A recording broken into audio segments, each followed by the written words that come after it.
Hello students, রেজিভেনেশনে সকলকে স্বাগত জানাই। আশা করি তোমরা সকলে ভালো আছো। অনেকদিন হলো আমাদের কিছু কিছু ক্লাস বন্ধ ছিল বিশেষ কারণবশত। যাই হোক, তোমাদের লাস্ট আমি ইংলিশের যে ক্লাসটা করেছিলাম নাউন অ্যান্ড কেসের ওপর, আজকে আমি তোমাদের নাউন অ্যান্ড কেসের ওপর যে ধরনের প্রশ্ন হয় ইংলিশে, অর্থাৎ ডেফিনেটলি যেগুলো এরর কারেকশনাল পার্ট হিসাবে গণ্য হয়, অর্থাৎ এরর কারেকশনে যা যা প্রশ্ন হয় সেই প্রশ্ন নিয়ে আজকে তোমাদের আমি আলোচনা করবো নাউন অ্যান্ড কেসের। ওকে, তো আজকের ক্লাসটা দেখার পর তোমরা বুঝতে পারবে যে নাউন অ্যান্ড কেস থেকে কী কী প্রশ্ন হয়। আর যদি ক্লাসটা তোমরা পুরোটা দেখো, আশা করছি তোমাদের নাউন অ্যান্ড কেস নিয়ে কোনো প্রবলেম হবে না এবং কোনো প্রশ্ন করে আসতে বা পরীক্ষাতে অ্যাটেম্প করতে কোনো প্রবলেম হবে না। তোমরা ক্লাসগুলো সমস্ত পেতে গেলে ডেফিনেটলি আমাদের এই চ্যানেলটা সাবস্ক্রাইব করো এবং এই ভিডিওটা লাইক, কমেন্ট এবং শেয়ার করো। ওকে, তো নাউন অ্যান্ড কেসের এরর কারেকশন করার আগে আমি কতগুলো সেন্টেন্স তোমাদের সামনে নিয়ে আসছি। ওকে, তারপর আমি সেই সেন্টেন্সগুলো নিয়ে আলোচনা করছি কিভাবে এরর কারেকশন আমরা করবো। Okay students, look at the sentences. এখানে আমি চারটে টোটাল সেন্টেন্স লিখেছি। ওকে, একটা জিনিস তোমাদের আমি বলে দিই, প্রত্যেকটা সেন্টেন্স দেখো 1 2 3 4 করে প্রতিটা সেন্টেন্সে কিন্তু আমার ভাগ করা আছে। যেমন প্রথম যে সেন্টেন্সটা লিখেছি 4টে ভাগে টোটাল ভাগ করে দিয়েছি, 4টে পার্ট, এ, বি, সি এবং ডি। যদি এ পার্টে ভুল থাকে তাহলে এ আনসার হবে, বি পার্টে ভুল থাকলে বি আনসার হবে, সি পার্টে যদি কোনো ভুল থাকে সি আনসার, ডি পার্টে ভুল থাকলে ডি আনসার। ওকে, ডি মানে নো এরার। এন ই কথাটার অর্থ নো এরার, মানে কোনো যদি ভুল না থাকে তাহলে নো এরার উত্তর হবে। তো আমি পরপর কোশ্চেনগুলো নিয়ে আলোচনা করছি। ফার্স্ট যেটা ছিল, the tables legs were broken by a student. টেবিলের যে পা হয়, টেবলস লেগ। ওকে, সো এখানে এই সেন্টেন্সটাতে ভুল কোথায়? না, ভুল এই জায়গায়, টেবলস লেগ হয় না। কারণ কি না, টেবিলটা কি না, টেবিল ইনঅ্যানিমেট, তাই না? টেবিলের কোনো প্রাণ নেই। তাহলে ইনঅ্যানিমেট অবজেক্টের ক্ষেত্রে কখনো অ্যাপোস্ট্রোফিস ব্যবহার করে পসেসিভ করা যায় না, এটা মনে রাখতে হবে।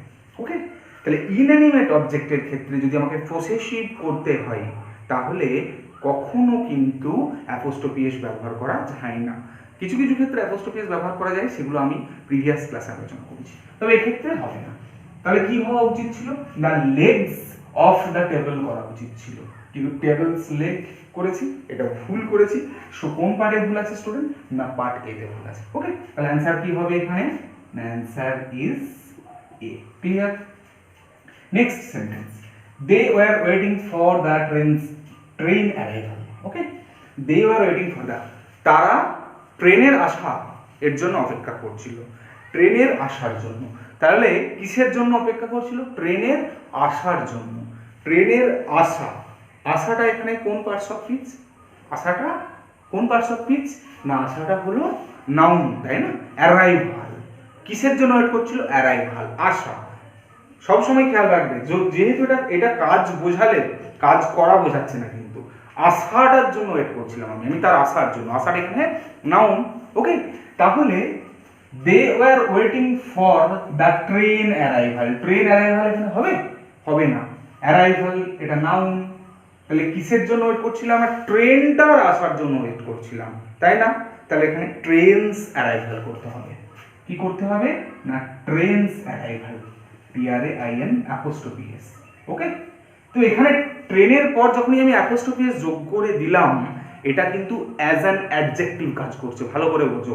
অ্যারাইভাল নাউন, নাউনের সম্পর্কে যে বিশেষভাবে কিছু বর্ণনা করে তাকে আমরা অ্যাডজেক্টিভ বলে থাকি। তাহলে ট্রেনটা এখানে ট্রেনস হয়ে গেল, ট্রেনসই হবে। তাহলে ট্রেনস এখানে কোন পার্টস অফ স্পিচ? না, trains is working as an adjective. Clear? Next প্রশ্ন, তাহলে এখানে অ্যাপোস্ট্রফি এস হবে ট্রেনের সাথে, পরিষ্কার বোঝা গেল।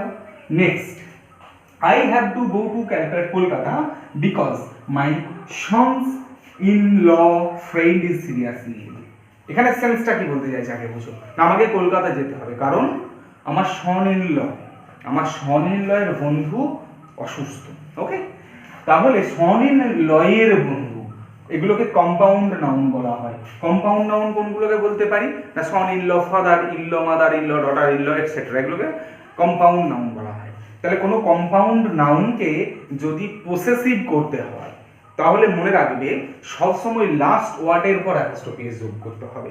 তাহলে I have to go to Kolkata because my sons, সনের পর অ্যাপোস্ট্রফি এস যোগ করে দেওয়া হয়েছে, সন্স ইন ল ফ্রেন্ড হবে না, অ্যাপোস্ট্রফি এসটা কার সাথে যোগ হবে না লয়ের পর, সন ইন লজ হবে, তাহলে এখানে অ্যাপোস্ট্রফি এস কিন্তু হবে না।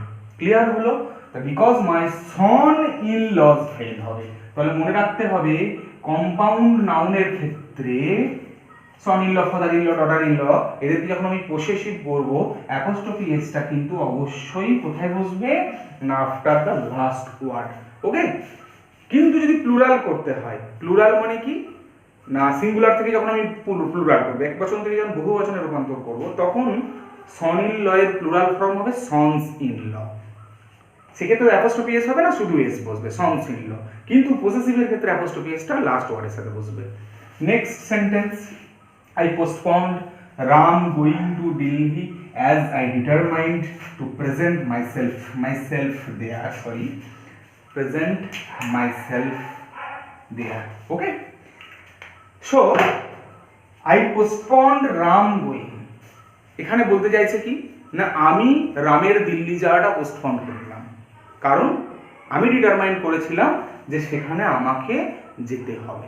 ওকে, so I postponed Ram going, ভালো করে বোঝার চেষ্টা করো। আই পোস্টপন্ডে কোনো ভুল নেই, রাম গোয়িং, এখানে গোয়িংটা কোন পার্টস অফ স্পিচ? ম্যাক্সিমাম স্টুডেন্টরাই ভুল করে বলবে স্যার গোয়িংটা এখানে ভার্ব, কিন্তু না, গোয়িংটা এখানে কোন পার্টস অফ স্পিচ না গোয়িংটা এখানে নাউন। যদি বলো কেন, তার জন্য তোমাদের পরে ভার্বের ক্লাস দেখতে হবে, যখন আমি নন ফাইনাইট ভার্ব পড়াবো পার্টিসিপেল জেরান, তখন তোমাদের দেখতে হবে। তবুও আমি বলে দিচ্ছি, ভার্বের সাথে যদি আইএনজি যোগ থাকে, ভার্বের সাথে যদি আইএনজি যোগ থাকে এবং এই ভার্ব প্লাস আইএনজি যদি নাউন হিসাবে ব্যবহার করা হয়, অর্থাৎ ভার্ব প্লাস আইএনজি যদি নাউন হিসাবে কাজ করে, তাহলে সেটাকে জেরান্ড বলা হয়ে থাকে। কি বললাম? যদি ভার্ব প্লাস আইএনজি অর্থাৎ V4 form of verb acts as a noun, then it is called gerund.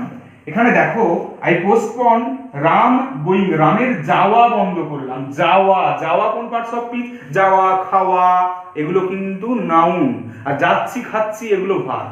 ওকে, আমার যাওয়া, সাঁতার কাটা, খাওয়া, পড়া এগুলো কিন্তু নাউন, কিন্তু সেটা যখন কাজ করা বোঝাবে, যাচ্ছি, যাব ইত্যাদি, এগুলো সেক্ষেত্রে কিন্তু ভার্ব। সো এখানে দেখো যাওয়া, গোয়িং, আমার যাওয়াটাকে বা রামের যাওয়াটাকে আমি বন্ধ করলাম দিল্লিতে, তাহলে কার যাওয়া বন্ধ করলাম? রামের যাওয়া। ওকে, তাহলে যেহেতু এটা নাউন, নাউনকে কে কোয়ালিফাই করে না নাউনকে, সো রামস গোয়িং করতে হবে এখানে, কারণ ভালো করে বোঝার চেষ্টা করো, গো মানে যাওয়া, ডু মানে করা, কিন্তু রামের যাওয়া, শ্যামের যাওয়া, এক্ষেত্রে যাওয়াটা কিন্তু নাউন। কিন্তু রাম স্কুলে যায়, রাম গোজ টু স্কুল, সেক্ষেত্রে গোটা কিন্তু ভার্ব। রাম স্কুলে যাচ্ছে, Ram is going to school, সেক্ষেত্রে গোয়িংটা ভার্ব। কিন্তু রামের যাওয়া, শ্যামের যাওয়া, আমার যাওয়া, এই যে যাওয়া কথাটা আসছে, অর্থাৎ কারোর যাওয়া বোঝাচ্ছি, আমি কার যাওয়াতে বাধা দিলাম? রামের যাওয়াতে বাধা দিলাম। তাহলে কি করতে হবে আমাকে? যেহেতু এটা নাউন, যাওয়াতে বাধা দিলাম, এটা নাউন হিসাবে কাজ করছে এখানে গোয়িংটা। ক্লিয়ার? তাহলে এটা জেরান্ড। তাহলে নাউনকে কে ক্ল্যারিফাই করে? একটা অ্যাডজেক্টিভ ক্ল্যারিফাই করে। আবার বলছি, একটা অ্যাডজেক্টিভ ক্ল্যারিফাই করে। তাহলে রাম তো অ্যাডজেক্টিভ নয়, রাম তো নাউন, তাহলে নাউন পাশাপাশি বসবে না, অ্যাডজেক্টিভ বসাবে। আর অ্যাডজেক্টিভ করতে গেলে নাউনকে যদি অ্যাডজেক্টিভ করতে হয়, বেসিক্যালি যে কোনো প্রপার নাউনকে যদি অ্যাডজেক্টিভ করতে হয়, তাহলে আমার কি করতে হবে না তারপর অ্যাপোস্ট্রফি এস যোগ করতে হবে। ওকে, তাহলে আই পোস্টপন, কি পোস্টপন করলাম?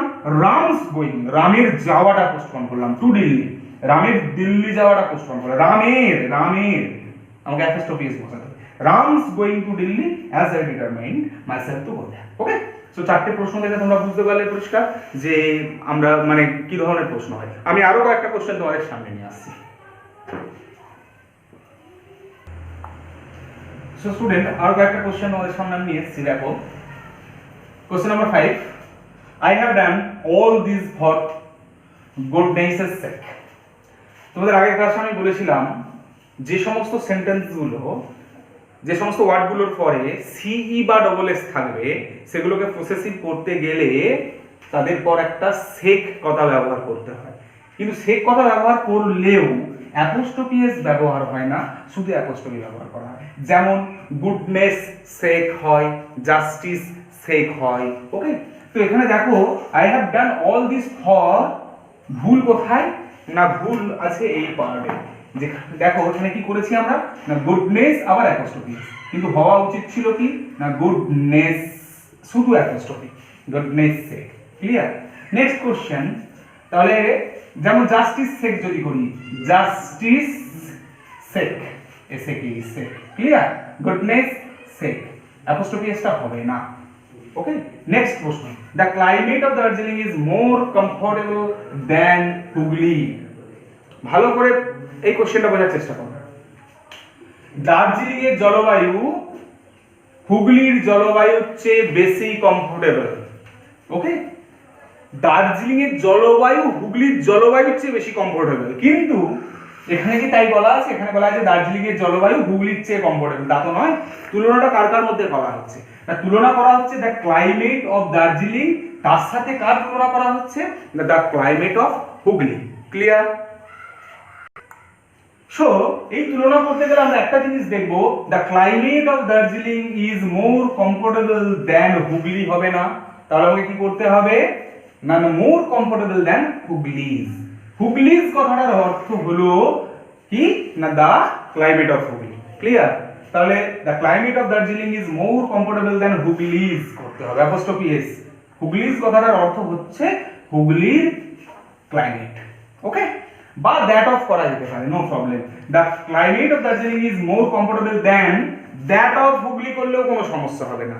যেহেতু আমরা পসেসিভ কেসের এখানে এরর কারেকশন করছি, ওই জন্য আমি এখানে অ্যাপোস্ট্রফি এস দিলাম। ওকে, এখানে দুটোই করা যাবে, দ্যাট অফ হুগলিও করা যাবে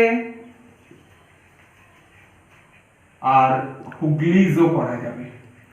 ওকে, তাহলে এখানে তুলনাটা সঠিক হলো। আমি কার সাথে তুলনা করছি? দার্জিলিং এর ক্লাইমেটের সাথে তুলনা করছি হুগলির ক্লাইমেট। দার্জিলিং এর ক্লাইমেটের সাথে হুগলির তুলনা করছি না, হুগলির ক্লাইমেটে। তাহলে হুগলির ক্লাইমেট অর্থাৎ হুগলিজ করে দিলে হুগলির ক্লাইমেট বোঝানো হয়ে যাবে। ওকে, পরের প্রশ্ন, ইওর ডগ ইজ ফেরোসাস। তোমার কুকুরটা কিন্তু হিংস্র, but my is gentle. My is gentle, my মানে এখানে কি? মাই মানে আমার। ওকে, এখানে বোঝাতে চাইছি কি, সেন্সটা কি, সেন্স বোঝো। ইওর ডগ ইজ ফেরোসাস, তোমার কুকুরটা হিংস্র কিন্তু আমার কুকুরটা জেন্টল। জেন্টল মানে শান্ত, তাহলে আমার কুকুর শান্ত, তাহলে আমার কুকুর, আমার কুকুর, কুকুরের ইংরেজি ডগ, তাহলে আমাকে একটা প্রোনাউন ব্যবহার করতে হবে এখানে, যাতে করে এখানে ওই প্রোনাউনটা আমার কুকুর এই কথাটাকে ইন্ডিকেট করে। Yes or no? সেই প্রোনাউনটা কি হবে না mine, M I N E. Mine is gentle, তাহলে মাইন কথাটার অর্থই কি? মাইন কথাটার অর্থই হলো মাই ডগ। তাহলে your dog is ferocious but mine is gentle. Mine মানে মাই ডগ। মাই শুধু দিলে হবে না, মাইটা কি? মাইটা হচ্ছে পসেসিভ অ্যাডজেক্টিভ। ক্লিয়ার হলো? আর মাইনটা কি না পসেসিভ প্রোনাউন। এই দুটোর মধ্যে তফাৎ আছে। পসেসিভ অ্যাডজেক্টিভ এবং পসেসিভ প্রোনাউন কি না, পসেসিভ অ্যাডজেক্টিভ কাকে বলবো না, পসেসিভ অ্যাডজেক্টিভ কথাটার অর্থ হলো পসেসিভ অ্যাডজেক্টিভের পর নাউন বসবে, অর্থাৎ পসেসিভ অ্যাডজেক্টিভ একটা নাউনকে কোয়ালিফাই করবে। আর পসেসিভ প্রোনাউন কাকে বলবো না, পসেসিভ প্রোনাউন নাউনের পরিবর্তে বসবে। তাহলে মাইন কথাটার অর্থ হচ্ছে মাই ডগ, অর্থাৎ এই মাই ডগ এর পরিবর্তে মাইন বসিয়ে দিলাম। তো বাট মাইন ইজ জেন্টল, শুধু মাই বসালে হবে না, কারণ যেহেতু এটা পসেসিভ অ্যাডজেক্টিভ তারপরে নাউন থাকা উচিত ছিল, কিন্তু কোনো নাউন নেই। তাহলে যেহেতু নাউন নেই তাহলে সেন্টেন্সটা ভুল। কোন পার্টে ভুল? সি পার্টে ভুল। ওকে, তাহলে অ্যানসারটা কি হবে? Your dog is ferocious but mine is gentle. Clear? Next কি আছে? I know it is not your book, it is anybody's else. মনে রাখবে কোন সেন্টেন্সে যদি এনিবডি, সামবডি, নোবডি এরপর এলস কথাটা থাকে ইএলএসি, তাহলে পসেসিভ করতে গেলে অবশ্যই এলস কথাটার পর অ্যাপোস্ট্রফি এস যোগ করতে হয়। কখনো এনিবডি, নোবডি, সামবডির পর অ্যাপোস্ট্রফি এস হয় না, মনে রাখবে। তো I know it is not your বুক, এটা তোমার বই নয়। আমি জানি এটা তোমার বই নয়। ইট ইজ এনিবডি এলসেস হবে, এনিবডি এলসেস, এনিবডিজ এলস নয়, এলস এর পর অ্যাপোস্ট্রফি এস হবে, ইএলএসই, এলসেস। ওকে, আমরা বুঝতে পারলাম এই জায়গাটায়। নেক্সট যে কোশ্চেনগুলো আছে আমরা আলোচনা করবো স্টুডেন্ট, দেখো question number 9, last night I visited Ram's and Sutapa's house but the couple was absent. Okay, দেখো last night I visited Ram's and Sutapa's house, এখানে একটা জিনিস আমরা দেখতে পাচ্ছি, যেহেতু তারা দুজন কাপল, ডেফিনেটলি তাদের বাড়ি একটাই হবে, আর যদি তাদের বাড়ি একটাই হয় তাহলে অ্যাপোস্ট্রফি এস কিন্তু শেষের যে ব্যক্তি আছে তার সাথে ইউজ করা হবে। Okay, Ram and Sutapa's house, Ram and Sutapa's house হবে এখানে। ওকে, এখানে কিন্তু রামস এন্ড সুতপা's হবে না, কিন্তু কখন হবে রামস এন্ড সুতপা's হাউস? যদি রাম এবং সুতপা দুজন আলাদা আলাদা পার্সন হতো, আলাদা আলাদা মিন দুজনের বাড়ি যদি আলাদা আলাদা হতো, দুজন যদি দুই বন্ধু হতো ইন কেস, তাহলে যদি দুজনের বাড়ি আলাদা আলাদা হতো তাহলে রামস এন্ড সুতপা's হাউস করা যেত। কিন্তু এখানে এই সেন্টেন্সটাকে আমরা দেখতে পাচ্ছি রাম এবং সুতপা দুজন কাপেল, সো তাদের বাড়ি ডেফিনেটলি একটাই হবে, তাহলে last night I visited Ram's and Sutapa's house হবে না, রাম এন্ড সুতপা's হাউস। অর্থাৎ যদি জয়েন্ট ওনারশিপ বোঝায় তাহলে কিন্তু শেষের যে ব্যক্তি, শেষের ব্যক্তির পর অ্যাপোস্ট্রফি এস বসবে। ক্লিয়ার? নেক্সট প্রশ্নটা আসছে, I have read Shakespeare's novel who is a famous writer, আমি শেক্সপিয়ারের নোবেল পড়েছি যিনি একজন ফেমাস রাইটার। তো কে রাইটার? Shakespeare writer. হু বসেছে এখানে, অর্থাৎ হুটাকে কি বলবো না, হু হচ্ছে রিলেটিভ প্রোনাউন। তাহলে একটা রিলেটিভ প্রোনাউন কাকে রিলেট করে না, রিলেট করে যার পরে বসবে তাকে রিলেট করে। ক্লিয়ার? তো এখানে নোভেলের পরে যেহেতু হু বসেছে তাহলে নিশ্চয়ই নোভেলকে রিলেট করেছে, কিন্তু হু এর মাধ্যমে তো নোভেলকে রিলেট করা যায় না। অর্থাৎ সেন্সটা কি না, সেন্টেন্সের সেন্স হচ্ছে I have read Shakespeare's novel who is a famous writer. Famous writer কে না, ফেমাস রাইটার হচ্ছে শেক্সপিয়ার। তাহলে নোবেলের পর যেহেতু হু বসেছে, হু এর মাধ্যমে কাকে ইন্ডিকেট করা হচ্ছে, এই হু এর মাধ্যমে কাকে ইন্ডিকেট করা হচ্ছে, নোভেলকে ইন্ডিকেট করা হচ্ছে। তাহলে এটা ভুল, আমাকে কি করতে হবে, যদিও শেক্সপিয়ারস নোভেল এটা রাইট ইউসেজ, যেহেতু শেক্সপিয়ার অ্যানিমেট, ওকে, একজন হিউম্যান বিং, তো ওনার শেক্সপিয়ারের পর যেহেতু অ্যাপোস্ট্রফি এস বসেছে, এটা কিন্তু কোনো ভুল নেই, কিন্তু এক্ষেত্রে ভুল। কি ভুল না, বাক্যটার গঠনগত দিক থেকে ভুল রয়েছে, আমাকে এটা চেঞ্জ করে দিতে হবে। কি চেঞ্জ করতে হবে? আমাকে এটা লিখতে হবে I have read novel of Shakespeare's, I have read novel of Shakespeare। ঠিক আছে, সেক্ষেত্রে দেখো novel of Shakespeare, novel of Shakespeare who is a famous writer, তাহলে শেক্সপিয়ারের পর হু বসে গেছে, সো এখানে আর কোনো ভুল নেই। ওকে, এই সেন্টেন্সটা যদি একটু চেঞ্জ করা হতো আরো বেটার হতো, আই হ্যাভ রিড ওয়ান, যদি এরকম দেওয়া হতো one of the Shakespeare's novel, just সেন্টেন্সটা, কারণ সব নোভেলগুলো তো পড়া শেক্সপিয়ারের সম্ভব না, তাহলে one of the Shakespeare's novel এর সাথে একটা যোগ করে নিলে বেটার হবে। তো যাই হোক, যদি যোগ করে নিই তাহলেও সেন্টেন্সটা কি হবে না, I have read one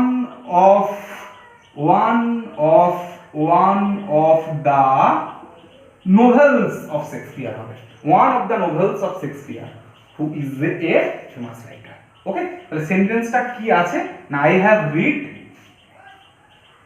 one of the Shakespeare's novel, ভুল কথা, সম্পূর্ণরূপে ভুল কথা।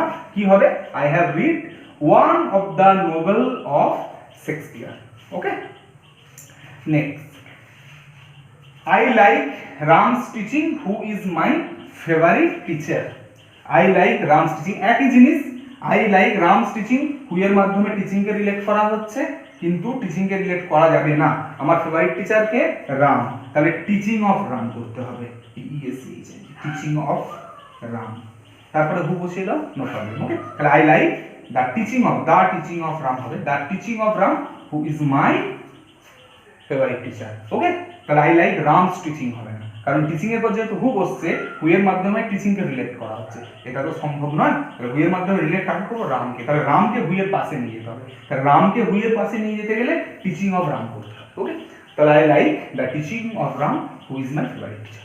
ওকে, এই ধরনেরই question basically noun and case থেকে আসে। ওকে স্টুডেন্টস, তোমরা এই ক্লাসটা খুব ভালো করে দেখো এবং আরও কিছু কিছু প্রশ্ন আছে, আমরা প্র্যাকটিস সেটে যখন আমরা আরও কিছু কিছু প্রশ্ন আলোচনা করবো তখন তোমাদের ক্লিয়ার হয়ে যাবে আরও ব্যাপারটা। তবে আশা করছি এই প্রশ্নগুলো দেখলে বা এগুলো খাতায় নোট ডাউন করে রাখো, তোমাদের আশা করছি নাউন অ্যান্ড কেস থেকে কোনো রকম কোনো প্রবলেম তোমাদের হবে না, যে কোনো সমস্যার সমাধান তোমরা করতে পারবে। আর এই ভিডিওটা তোমরা অবশ্যই লাইক করো, শেয়ার করো এবং চ্যানেলটা সাবস্ক্রাইব করো, যাতে আরও তোমরা কিছু কিছু ভিডিও, আরও যত ভিডিও আমরা আপলোড করবো তোমরা পেতে পারো। আর এরপরে আমরা পসেসিভ অ্যাডজেক্টিভ অ্যান্ড পসেসিভ প্রোনাউনের একটা ক্লাস তোমাদের দেবো, যাতে করে পসেসিভ অ্যাডজেক্টিভ এবং পসেসিভ প্রোনাউনের মধ্যে যে ডিফারেন্সিয়েশন রয়েছে সেগুলো তোমরা বুঝতে পারো। ওকে, তখন সুস্থ থাকো সবাই এবং এই ভিডিওটা দেখো এবং নিজেকে প্রিপেয়ার করো। Thank you.